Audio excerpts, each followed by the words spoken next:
Bonjour à tout le monde et merci d'être donc présent donc à ce webinaire aujourd'hui pour Capture Solutions sur le thème de comment bien choisir son drone donc en 2026. On va aborder les aspects sur la conformité des matériels, puis des différents produits et de la rentabilité qu'apporte cela. On aura donc l'intervention de Simon Lafitte, Drone Up Academy sur une partie. Je vous propose donc, avant de commencer aussi, donc tous vos micros sont coupés actuellement. Vous avez la possibilité de poser vos questions dans le chat. Je vous propose donc de les écrire et on prendra le temps d'y répondre donc à la fin de la session. Et s'il y en a un peu trop, pour pas que ça déborde trop dans le temps, eh bien on pourra y répondre par écrit individuellement. Donc pour aborder ce webinaire aujourd'hui, dans le sommaire, je vais vous présenter Capture Solutions et on va aborder la dynamique du marché drone aujourd'hui, donc en 2025. Ensuite, on essaiera de comprendre ensemble et anticiper les changements de la réglementation, donc avec l'intervention de Simon Lafitte de chez Drone Up Academy.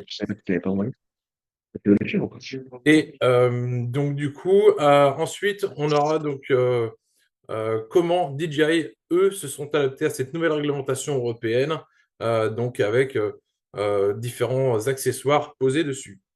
Pour finir, on arrivera directement sur les produits DJI et pourquoi la technologie drone est un investissement durable et rentable. Qui sommes-nous et quelle est la dynamique du marché en 2025? Donc, pour commencer, Capture Solutions, certains nous connaissent déjà, en tout cas pour ceux qui ne nous connaissent pas aujourd'hui. On est une société qui distribue du matériel destiné à des professionnels, du matériel de la mesure, donc des scanners, mais aussi des drones. Euh, on s- on s- on s'adresse à tous les professionnels du monde de la mesure et on est là pour donc les accompagner, trouver le meilleur outil qui répond à leurs besoins dans leur environnement. Pour cela, on a plusieurs services. Le premier, bien évidemment, la vente et le conseil. Aujourd'hui, on a ces deux casquettes-là qui vont ensemble, qui vont de pair pour distribuer du matériel, Leica Geosystem et DJI Enterprise. Donc Leica c'est Geosystem pardon, pour la partie scanner et la partie DJI Enterprise pour la partie drone. On a un autre point qui est important chez Capteur Solutions qui est la location de matériel. On a donc un grand parc de location de matériel qui répond justement à certains chantiers un peu ponctuels. Donc là-dessus, on est en capacité de vous louer du scanner, mais aussi des capteurs sur du drone. Donc on a un service dédié à cela. Pour finir, et ce qui va avec la vente et le conseil, aujourd'hui, tous les scanners et tous les drones que l'on vend, nous sommes en capacité de pouvoir former sur les matériels et les logiciels associés. On est en capacité de se déplacer chez vous pour cela.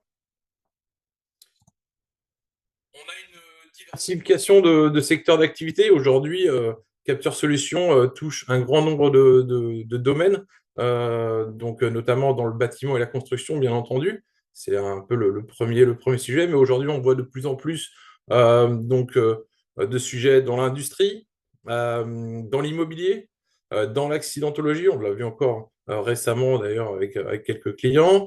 Et puis, sur l'architecture et le patrimoine. Et bien entendu, aujourd'hui, un sujet qui est très en vogue sur la ressource et les énergies renouvelables, notamment. En ce qui concerne plus précisément ce qui nous anime aujourd'hui, donc sur le marché du drone dans le monde, moi j'ai souhaité faire ce petit comparatif, notamment entre le marché des véhicules aujourd'hui et des drones. Euh, je vous propose de regarder le premier tableau, donc à gauche, entre la courbe verte et la courbe bleue. Donc la courbe verte qui correspond aux véhicules électriques et la courbe bleue sur la partie drone, on voit qu'on a une évolution qui est quasi similaire. Donc très clairement, on a une grosse tendance là-dessus. Il prévoit une croissance de 125% d'ici 2030 sur la partie drone. En ce qui concerne les secteurs d'activité, donc le drone, c'est un secteur où il y a il y a beaucoup de secteurs dans ce milieu-là. Nous, on va s'intéresser plutôt à celui de la mesure. Donc voilà. Pareil, j'ai souhaité mettre un petit graphique autour de cela. Et donc, on voit bien qu'aujourd'hui, on est en pleine croissance et le marché du drone, de la mesure, prévoit un marché à plus de 10 milliards d'euros en 2030, ce qui est quand même un gros secteur dédié pour le drone. Pour ce qui est des drones DJI en France, donc DJI Enterprise, je le rappelle assez vite, mais nous, on va s'intéresser qu'à la gamme professionnelle, la gamme DJI Enterprise. J'ai été rechercher un petit peu là tout ce qui se faisait sur l'Europe. Aujourd'hui, on remarque très clairement que on a une grosse part du marché européen. On est juste derrière l'Allemagne avec 22% du marché de drones DJI Enterprise. Donc, ce qui fait que, en fait, on voit bien que la France, on a fait quand même une belle adoption du drone dans le secteur, enfin en France, quoi. Voilà.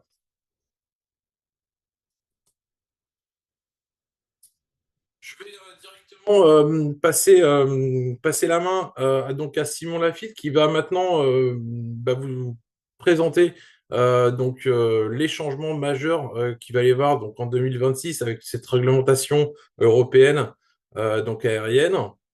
Je vous laisse avec lui. On se reprend juste après.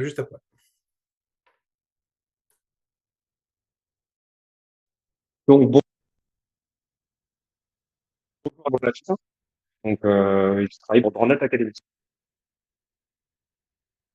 Solutions, et notamment Ronald, de nous avoir invité à présenter ce sujet aujourd'hui. Donc, un des sujets du jour, ben, c'est effectivement la nouvelle réglementation drone européenne pour vous, donc, professionnels à 3D. Donc, l'année 2024 marque un tournant majeur, hein. Nous allons voir ensemble, du coup, tout ce que ça apporte concrètement pour vos missions sur le terrain et comment garantir, du coup, la conformité de votre activité. Euh, donc, juste un point rapide sur DroneUp Academy. Donc, nous sommes un centre de formation. Nous nous formons donc au métier du drone et notamment sur la partie réglementaire. Pour vous donner une idée, on a formé à peu près 2000 stagiaires depuis 2019 sur 14 centres. Nous sommes certifiés Calliope, hein, ce qui garantit la qualité de nos formations et on est également agréé par la DGAC. Nous accompagnons donc les professionnels de la 3D dans leur montée en compétences sur les exigences européennes et notamment dans les scénarios STS 01 et STS 02 qu'on verra tout à l'heure et tout le temps effectivement avec des inspecteurs expérimentés. Donc nous sommes fiers d'être responsables du réseau Drone Edifice qui comprend aujourd'hui 60 centres de formation en métropole et en dom et qui garantit effectivement le maintien de la qualité dans la formation drone professionnelle. Et pour finir, ben, nous avons eu des audits SAC et Calliope effectués en 2024 et 2025, sans aucune non-conformité, avec une indice de confiance de 5 sur 6. Voilà. Donc, diapo suivante. Juste avant. Ouais, super. Parfait. Donc, pour faire un, ouais, c'est très bien. Donc, pour faire un petit point sur le calendrier réglementaire, donc, avant 2024, nous avions les scénarios nationaux, S1, S2, S3, qui étaient basés sur une réglementation donc, française. Aujourd'hui, nous sommes en pleine transition européenne et on peut utiliser donc les scénarios nationaux et européens. Mais le point crucial, c'est effectivement cette date du 31 décembre 2025. Euh, Cette date, en fait, marque la fin définitive des scénarios nationaux. Et après cela, du coup, les usages professionnels, avec notamment les drones P5, P6 pour ceux qui savent, le passage au standard européen STS est formellement obligatoire. Là, vous n'avez pas le poids on peut plus revenir en arrière. Donc la partie réglementaire n'est pas, on va dire, la partie la plus sympa dans la pratique des drones, mais je vais tout faire pour que ça le soit et clarifier les choses. Voilà. Donc diapo suivante.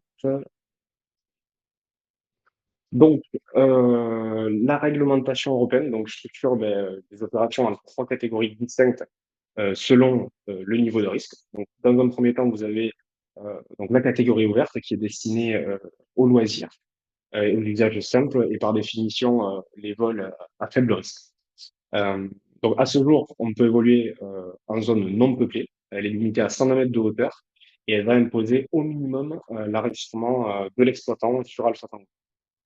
Donc ensuite, la catégorie spécifique concerne les opérations professionnelles et techniques et par définition les vols à risque modéré. Là, pour le coup, elle va nécessiter des agréments obligatoires, notamment donc, le CATS et la formation pratique en centre de formation et une déclaration d'activité sur Alpha Tango. Voilà. Ensuite, donc, la catégorie certifiée, alors celle-ci, elle est réservée donc, aux opérations à très haut risque, comme le transport de personnes ou marchandises dangereuses, euh, mais ce n'est pas applicable actuellement, car elle est en cours d'élaboration par la DGS. Voilà, donc celle-ci, on restera donc sur les deux premières et nous verrons concrètement qu'à ce jour, la catégorie spécifique, en fait, est le cadre réglementaire le plus adapté à vos besoins opérationnels. Donc, la suivante, s'il vous plaît. Parfait. Donc, la catégorie ouverte, on va dire, dans un premier temps, divise les drones en classes, donc de C0 à C4. Il faut savoir que ce marquage CE, hein, du coup, est désormais la norme obligatoire pour tous les nouveaux drones depuis janvier 2020. Donc, on ne va pas décrire chaque classe en détail, mais il est important donc de comprendre l'impact que ça a sur les professionnels. Donc, quoi qu'il en soit, on vous transmettra le support par la suite et n'hésitez pas à me poser des questions à la fin de la présentation. Me fera un plaisir d'y répondre. Donc, nous devons retenir deux points clés, car ils concernent donc, vos drones. Tout d'abord, les drones de classe C2. Hein, donc, ces drones, comme par exemple le DJI Matrix 4, peuvent voler nativement en catégorie ouverte, hein, donc en sous-catégorie A2, avec des restrictions de distance. Ensuite, vous avez les drones de classe C3 et C4. Donc ça, c'est les drones, on va dire, plus lourds, comme le DJI Matrix 350 ou Matrix 400, donc sont limités du coup à la catégorie ouverte nativement, hein, j'ai bien dit nativement, et, euh, et avec l'énorme contrainte de rester à plus de 150 mètres de toute zone urbanisée ou industrielle. Ça, c'est effectivement le blocage majeur. Et le point important à retenir est que pour ces drones, en fait, il existe donc des kits certifiés qui permettent de les transformer en classe C5, ce qui est la solution pour les utiliser légalement en scénario STS-01, donc en catégorie spécifique que nous verrons juste après. Donc, suivant. Donc, du coup, voilà donc, pour finir avec la catégorie ouverte, la catégorie ouverte, du coup, existe avec des sous-catégories, les A1, le A2 et le A3. Donc, pourquoi effectivement cette catégorie ouverte n'est pas forcément viable à ce jour pour les besoins professionnels? Et en fait, tout simplement, en A1 et en A2, les distances minimales et les types de drones utilisables limitent déjà énormément la capacité de travail. Euh, mais comme je vous le disais, c'est l'exigence effectivement de la sous-catégorie A3 qui bloque le plus. Donc, parce qu'il faut rester à 150 mètres de toutes les zones urbaines ou industrielles. Donc, de plus, l'arrêté espace du 3 décembre 2020 stipule clairement que pour des raisons de sécurité, le vol en catégorie ouverte sur l'espace public en agglomération est strictement interdit. Alors, pour finir, il y a quand même des infos qui circulent sur une potentielle future mise à jour de cet arrêté espace qui pourrait effectivement, sous condition, autoriser le vol en agglomération en catégorie ouverte sur l'espace public. Mais il faut être très prudent avec ce site d'information. Hein. Je ne suis pas là pour attester quoi que ce soit. Nous, on n'est que des centres de formation. En tout cas, tant qu'il n'y a aucune publication officielle qui est sortie. Euh, on se tient un jour, on se tient toujours du moins effectivement à la loi en vigueur. Donc, la conclusion est donc que la catégorie ouverte impose des contraintes de distance et de survol qui rendent effectivement la majorité des missions de topographie professionnelle en milieu urbain, industriel ou sur de grands chantiers quasi impossibles. Donc, le passage en catégorie spécifique est une nécessité opérationnelle, à ce jour du moins. Euh, donc voilà, donc du coup, donc pour la partie catégorie spécifique, voici donc le premier scénario qui est le STS01, qui va remplacer en fait l'ancien S3 français et qui est optimisé du coup pour les zones peuplées. Donc là, pour le coup, il permet le vol à vue directe dans une zone d'opération sécurisée et surtout, il autorise le vol en milieu urbain et industriel, jusqu'à 120 mètres de hauteur. Donc, il exige effectivement un drone de classe C5 qui va être équipé de systèmes de sécurité intégrés, comme le système d'interruption de vol, de parachute, de circuit et les fonctions de retour automatique. Donc ça, c'est la certification de référence pour les relevés en centre-ville, la modélisation de bâtiments ou encore le suivi de chantier en milieu urbain. Donc, juste suivant. Ensuite, donc, pour les scénarios STS-02. Euh, donc, le STS-02, c'est l'équivalent de l'ancien S2, hein, qui va être orienté vers les missions sur de grandes distances. Donc là, pour le coup, celui-ci, il autorise le vol hors vue hein, du télépilote, euh, jusqu'à 1 km sans observateur et à 2 km avec observateur au sol. Donc, ce vol se fait dans un environnement peu peuplé, hein, donc les zones rurales ou isolées. La réglementation n'est pas très précise là-dessus, mais effectivement, c'est un environnement peu peuplé. Donc là, pour le coup, il nécessite un drone de classe C6, hein, doté de capacité avancée pour le vol automatique. Hein. Donc c'est la même chose que pour le C5, mais en plus, effectivement, euh, la capacité avancée du coup pour ces vols-là. Euh, donc là, effectivement, c'est l'outil indispensable pour la partie pour la photogrammétrie, par exemple, en carrière, les calculs de cubage pour de grands volumes, ou encore, effectivement, les relevés linéaires, infrastructures étendues comme les réseaux de train, par exemple. Donc, suivant. Alors, du coup, les exigences de formation pour opérer un STS. Donc, l'accès à la catégorie spécifique se fait en gros en 3 étapes. Vous avez le certificat, donc d'abord théorique CATS, donc il y a l'examen théorique. Ensuite, la formation pratique STS, donc STS 01, STS 02. Et ensuite, la déclaration exploitant auprès de la DSAC, donc via effectivement Alpha Tango. Euh, donc, vu que chez nous, ces formations peuvent être menées en parallèle, hein, donc la formation théorique pour le CATS et la formation pratique pour les scénarios, ce qui accélère effectivement le processus.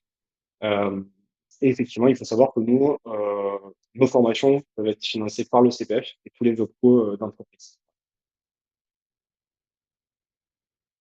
Euh, donc ensuite, donc l'impact sur les matériels. Donc en résumé, euh, effectivement, pour le STS01, il faut un drone de classe C5 et pour le STS02, il faut un drone de classe C6. Euh, Petite chose, effectivement, c'est que il faut savoir que si vous avez un ancien drone professionnel qui est non marqué CE, hein, comme par exemple le Mavic 2 Pro ou le Mavic Enterprise Advance, vous pouvez l'utiliser, mais par contre via des procédures SORA et PDRA. Je vais pas définir ce que c'est effectivement en précision, mais en gros, ce sont des dossiers d'autorisation à déposer pour des missions qui ne rentrent pas dans le cadre prédéfini des scénarios STS. Donc ça, c'est totalement possible de le faire, mais en amont, effectivement, il va falloir déposer un dossier un peu plus poussé. Voilà.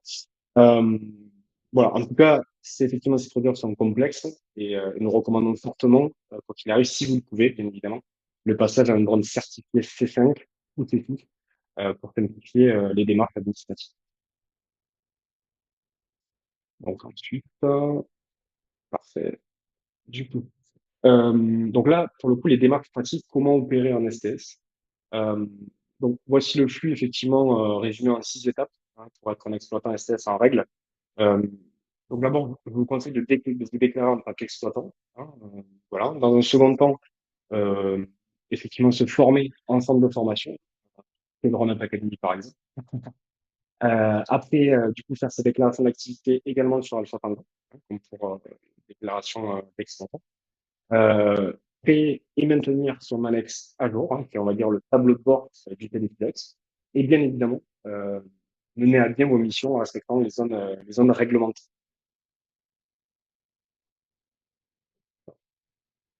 Donc, je vous refais un petit récap du coup du calendrier de la transition. Donc, d'abord, effectivement, cette phase de transition qui s'arrête au 31 décembre 2025. Et dès 2026, effectivement, c'est l'harmonisation européenne totale. Là, vous pourrez opérer dans tout l'UE avec une autorisation STS. Voilà, effectivement, on est passé sur une réglementation nationale à européenne. Donc, juste pour vous dire, effectivement, notre conseil, c'est de pas trop tarder, car les centres de formation connaissent déjà une forte demande. Pour nous, c'est le cas en tout cas. Euh, donc, n'hésitez pas effectivement à nous contacter si vous avez la moindre question. Euh, voilà, je pense que je vais m'arrêter là au niveau du timing. Euh, Merci pour votre attention. Je laisse la main à Reynald puis si jamais vous avez des questions, n'hésitez pas. En tout cas, je reste jusqu'à la fin. Voilà. Très bien. Merci Simon en fait pour donc toutes ces interventions. Hop, je vais reprendre la vidéo. Hop. Euh, à suivre, on a bien noté que il y a pas mal de changements qui vont arriver et qu'il faut prendre en compte. Donc aujourd'hui, forcément, d'un point de vue constructeur, eh bien, ça a nécessité quand même de sortir des nouveaux produits aujourd'hui. Alors, le changement de réglementation arrive pas tous les 4 matins, mais donc il y a un changement majeur aujourd'hui, avec des nouveaux matériels. Et aujourd'hui, donc nous, Capture Solutions, on est distributeur agréé officiel DJ Enterprise, et donc forcément, ils sont impactés aussi. Pour débuter, je vais vous parler en tout cas de la société DJ Enterprise pour ceux qui ne la connaissent pas encore.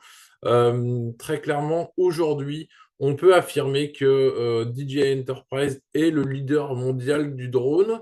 Donc, société basée en Chine à Shenzhen. Société qui est créée en 2006. Aujourd'hui, c'est une société qui compte à environ 16 000 personnes dans le monde, hein, répartis dans le monde entier. Donc voilà, aujourd'hui, on dit qu'ils sont les leaders, puisqu'on l'a vu juste avant, et ça représente quand même une très grosse part du marché mondial. Donc voilà. Aujourd'hui, pourquoi ils sont le leader mondial? Donc simplement parce que on a quand même 4 mots qui les caractérisent. Donc un produit qui est abordable. Il s'est fait beaucoup de choses dans le monde du drone entre, j'ai envie de dire, 2014 et 2018. Et après, DJI a repris, en tout cas, euh, la tête de ce marché-là, simplement parce qu'ils ont su répondre et ils ont fabriqué un produit qui correspond donc au marché des prestations qui sont faites en France. Et donc ça, c'était l'élément déclencheur. Le deuxième aspect, donc c'est un produit fiable. Un produit qui tombe très peu en panne, hein. La panne sur du drone, c'est très vite la chute. Ils ont sorti quelque chose qui est très fiable et aujourd'hui encore. Un produit simple. Aujourd'hui, piloter un drone DJI, c'est relativement simple. Il y a beaucoup d'assistance au pilotage, beaucoup de vols automatisés. On va le voir par la suite, mais de plus en plus. Et autant avant, il y a encore 5 ans, 6 ans de ça, on pouvait beaucoup piloter le drone. Enfin, on devait piloter beaucoup le drone. Aujourd'hui, on fait beaucoup plus de planification de vol et de choses complètement automatisées. Donc voilà. Et pour finir, ils ont sorti des produits qui sont très performants, où on arrive maintenant avec des grandes autonomies sur du drone, des capteurs de plus en plus précis, de plus en plus résolus. Donc tout ça fait que aujourd'hui, ça reste le leader mondial du drone.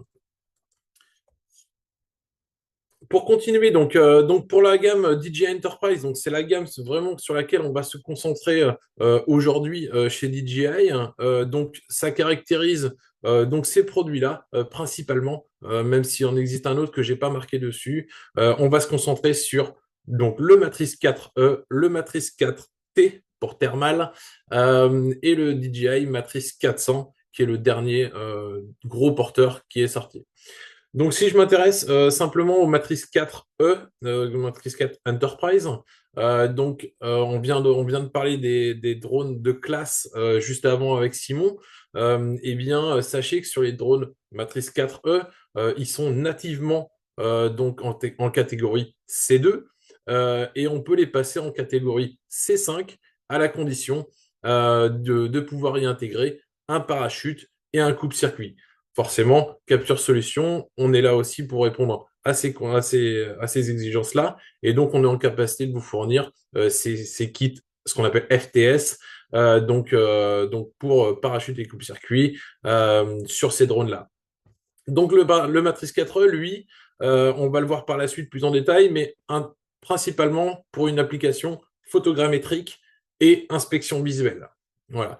Sur la partie du milieu, donc vous retrouvez le DJI Matrice 4T pour thermal, pareil que pour le Matrice 4E, donc catégorie C2 nativement, et on peut le passer en C5 sur la même chose, en l'équipant d'un parachute et coupe-circuit, hein. Ce drone-là, très clairement, il est fait pour de l'inspection thermique et visuelle. Par contre, on ne pourra pas y faire de photogrammétrie aussi bien résolue qu'avec un Matrice 4. Donc c'est pour ça qu'on le conseille vraiment pour de l'inspection visuelle et thermique. Et puis, pour finir, on a donc le DJI Matrice 400, un drone qui est arrivé sur le marché donc en 2025, assez récemment. Un drone de catégorie C3 nativement et au même titre en rajoutant donc des parachutes et coupe-circuit donc pour le passer en catégorie C5, donc du coup pour voler en milieu plutôt urbain. Donc on va pouvoir évoluer dans tous les scénarios avec le DJI Matrice 400. À noter quand même qu'entre le parachute du Matrice 4 et le parachute du Matrice 400, bien évidemment, vous l'avez compris, ce ne sont pas les mêmes parachutes coupe-circuit pour des histoires de taille de drone et de poids. Le Diametrix 400, lui, c'est le plus polyvalent de la gamme. On va le voir aussi par la suite.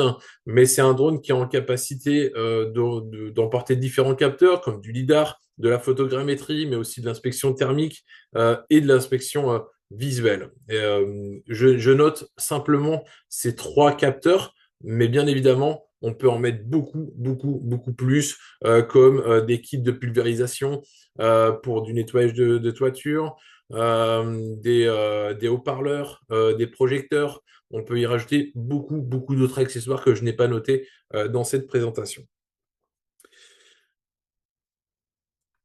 Sur la partie matrice 4, on va s'intéresser aux deux drones qu'on a là-dessus. Le DJI Matrice 4 Series, lui, on va arriver directement avec ce sont capteurs, enfin, ce sont deux capteurs qui sont fixes et qu'on ne peut pas déplacer, hein, à la différence des autres. Donc je le disais, celle-ci donc avec en C2 et en C5 pour les deux drones. Donc, si on s'intéresse plus précisément donc aux matrices 4E, donc on a un capteur qui est dédié à la photogrammétrie avec un micro 4 tiers, donc en bas à droite, là, une caméra grand angle. Donc un micro 4 tiers 20 millions de pixels qui lui est équipé d'un obturateur mécanique là-dessus. Gros point majeur de cette caméra, c'est qu'on nous sommes en capacité de faire un déclenchement photo toutes les 0,5 secondes. Donc ça, c'est extrêmement important. Une belle évolution aussi par rapport à ce qu'on avait sur du Mavic 3, donc l'ancien drone qui était précédemment existant en gamme Enterprise, où on était à 0,7 secondes. On passe encore plus fort à 0,5 secondes, ce qui nous permet d'aller toujours plus vite avec une résolution identique. On a un autre capteur dessus où on a un capteur zoom pour faire de l'inspection visuelle principalement, où on a un capteur qui va c'est un capteur zoom hybride jusqu'à 112 fois, ce qui nous permet quand même d'avoir une nette amélioration par rapport aussi à ce qu'on avait avant avec du Mavic 3 où on avait un zoom 56 fois. Là, on vient doubler très clairement ce zoom avec le zoom 112 fois. Et puis, on a aussi une autre fonctionnalité, enfin un autre outil dessus, qui est le télémètre laser qui permet de prendre des distances en temps réel, en réalité virtuelle, sur la radiocommande. donc en prenant des distances, donc en 2 points, ou même des superficies en plusieurs points. Donc ça, c'est une grosse nouveauté hein, qu'on n'avait pas avant et qu'on a maintenant sur le Matrice 4E. On est venu aussi rajouter beaucoup de choses sur de l'intelligence artificielle, notamment pour faire du comptage de voitures, de personnes, d'animaux. Mais aujourd'hui, on n'a même plus de limite hein, sur la partie intelligence artificielle, puisque aujourd'hui, on pourrait l'entraîner pour faire du comptage de différents objets ou de différentes choses qu'on aurait. Euh, on a aussi du smart track là-dessus. On va pouvoir faire vraiment pas mal de choses. On va se concentrer quand même sur une fonctionnalité essentielle et qui est un peu l'objet de, de la mesure aujourd'hui, qui est la modélisation. Aujourd'hui, DJI a clairement sorti quelque chose de révolutionnaire donc sur ce Matrice 4 Enterprise. Donc, on a une fonctionnalité qui s'appelle le Smart 3D Capture. Du coup, ça, c'est quelque chose qu'on n'avait pas avant. C'est quelque chose, en fait, qui va nous aider très clairement et qui va nous faire gagner du temps pour modéliser un bâtiment très précisément. Justement, c'est tout l'objet. Nous, on a fait un sujet là-dessus, hein, on a fait un petit focus sur cette partie Smart 3D Capture, où on est venu scanner, enfin, on est venu en tout cas faire un vol sur un grand bâtiment et sur un objet très très compliqué à modéliser. Nous sommes à l'abbaye de Charroux, pour ceux qui connaissent. C'est un grand site où il y a des bâtiments. On a eu la chance, notamment, de faire du scanner intérieur au BLK 360 G2, dans les bâtiments, donc à l'intérieur. On a fait aussi quelques façades, à l'aide de ce BLK 360. Et puis, on avait le sujet de la tour que vous voyez en haut à gauche, où forcément, il y a une grande hauteur. On a aussi toute la partie toiture hein, des bâtiments qu'on n'avait pas forcément au scanner. Et donc, du coup, on a fait passer le drone sur les bâtiments, sur les façades, mais aussi principalement, on a isolé cette tour. Et donc, on a demandé en tout cas, à faire voler le drone, de lui créer un plan de vol autour de cette tour directement. Donc ça, en fait, c'est une acquisition pour la tour simplement qui nous a pris 20 minutes directement en automatique. Il a pris 2000 photos tout seul. Aujourd'hui, hein, très clairement, euh, ça, si on avait dû le faire avant au Mavic 3, et notamment sans automatisme, et donc sans automatisation du vol, eh bien, on aurait mis plus de 2 heures. Donc ça, c'est quelque chose qui est important. Et en plus, on aurait eu beaucoup plus de photos que 2000, puisqu'en fait, il y a plein de photos qu'on prend manuellement qu'on n'a pas besoin en fait au calcul.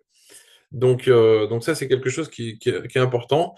Je vais vous montrer tout de suite hop, le résultat. Donc là, en fait, on est sur un logiciel DJI Terra, logiciel qui est développé entièrement par DJI, qui permet de faire de la reconstruction photogrammétrique et LiDAR. Donc là, en fait, on y voit la modélisation qui a été faite en automatique sur la tour. On voit le niveau de détail qui est clairement parfait. Aujourd'hui, on aurait difficilement une capacité à faire aussi bien manuellement. Il faut savoir un truc, c'est que quand le drone tourne autour de cette tour, eh bien, en fait, il prend tout le temps les cinq directions et donc il prend des photos toutes les 0,5 secondes. On bascule aussi sur le nuage de points. Donc, je voulais vous montrer ce nuage de points parce que très clairement aujourd'hui, la densité de points fait que on a et un bruit de mesure qui est assez remarquable, où on est en capacité maintenant de modéliser assez facilement donc cette tour et pouvoir redessiner là-dessus. Donc ça, c'est quelque chose sur lequel aujourd'hui, on peut s'appuyer pour redessiner directement. Donc voilà, grosse fonctionnalité enfin, qui était très attendue avant et qui est arrivée là-dessus. Aussi, on a beaucoup de capteurs donc sur le drone à 360 degrés, ce qui nous permet aussi les évitements. Ça veut dire qu'aujourd'hui, il sait éviter tous les arbres, tous les fils électriques, tous les poteaux, toutes les voitures, et il vient les éviter et continuer son vol. Donc ça, c'est quelque chose de très sécurisant pour l'opérateur et le télépilote, bien sûr. On passe sur la partie Matrice 4 Enterprise. Donc drone dédié exclusivement donc à la partie inspection visuelle et thermique. On retrouve une caméra thermique, un télémètre laser au même titre que le Matrice 4E, un capteur zoom, bien entendu. On a une caméra à grand angle à 48 millions de pixels, mais attention, je dis bien que c'est bien cette caméra qui n'est pas la mieux adaptée pour faire de la photogrammétrie parce qu'il n'y a pas d'obturateur mécanique. On a un obturateur électronique qui est dessus. Donc, plus on va aller vite et plus ça va être flou sur les photos. Donc, nous, on considère que ce n'est pas le bon outil. Préférez plutôt partir sur du Matrice 4 Enterprise pour faire de la photogrammétrie. Voilà, sur cette partie DJI Matrix 4, on va passer donc sur le dernier drone donc qui est arrivé donc sur le DJI Matrix 400. DJI Matrix 400, donc gros porteur de la gamme, là-dessus, qui lui est le seul drone où on est capable de changer donc le capteur. Alors pourquoi il est aussi il a autant de capacité là-dessus, parce que aujourd'hui c'est un drone donc qui vole 59 minutes où on est en capacité de mettre différentes charges utiles, jusqu'à 7 charges utiles en même temps.